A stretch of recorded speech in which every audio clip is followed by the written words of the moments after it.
Hello students, how are you? I hope you're all doing well. Today we will start with a new unit, Unit 8, In My View. Now students, open your students book page 78 and 79 and listen. Unit 8, pages 78 and 79. Reading. Text messaging. Great or not?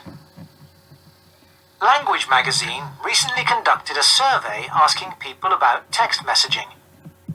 Those taking part were asked if they used text messaging and what effect they thought it was having on the standard of English used by young people. Of the people surveyed, 48% used text messaging. 51% thought it made the standard of young people's English worse. 49% thought it made no difference. Here is a sample of the replies showing widely differing opinions. I am particularly concerned about text messaging because of the harmful effect it has on young people's spelling. Of course, many of my pupils are fully aware that before is fine in a text message, but is inappropriate in a piece of schoolwork. More problematic is the text messaging convention of using a capital letter to represent double letters in a word, e.g. tomorrow and looking. Fewer pupils realize that this is actually wrong, and it creeps into their written English. But even this convention seems to be disappearing, and tomorrow, looking, etc. is becoming the norm. Anna.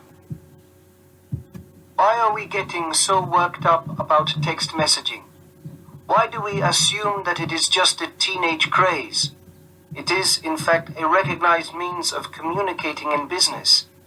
Billions of text messages are sent each year by adults who find it quick and easy to use, and can't imagine how they ever managed without it. I know I do. Don't you? Ahmed Eid. I have always had a bee in my bonnet about punctuation. Without it, written English can be rendered meaningless. The fact that punctuation is used in text messages solely to draw little pictures, dash, colon, dash, dash, close brackets equals I'm happy, is ridiculous. No capital letters, no full stops. It is so difficult to make out what the message is. I'm sure you have the same problem. Amy. Let's analyze why those who use text messaging see it as an advantageous means of communication. Firstly, in my opinion, it is such a quick and immediate way of passing on information, asking and responding to questions, and making arrangements that it is obviously here to stay. Secondly, it is very private, more private than the telephone, where anyone in the vicinity can hear at least one side of the conversation. You have to admit, these are very positive advantages. Jifan Patel. My major concern is the very limited vocabulary needed to be proficient at texting. Feelings are expressed using smiley or disgruntled yellow faces or emoticons.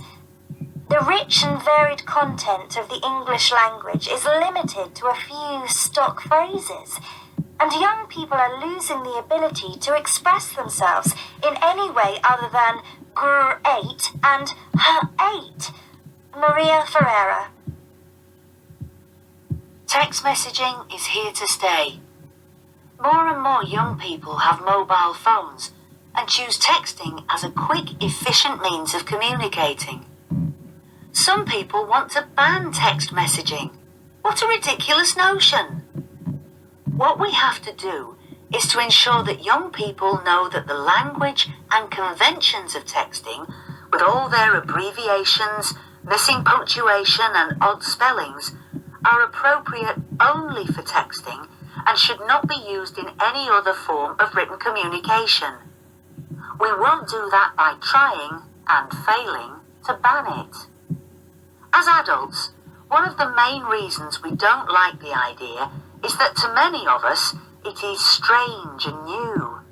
So, learn about it, be willing to use it appropriately, and then you can advise young people how to use it wisely and selectively. Sarah Evans.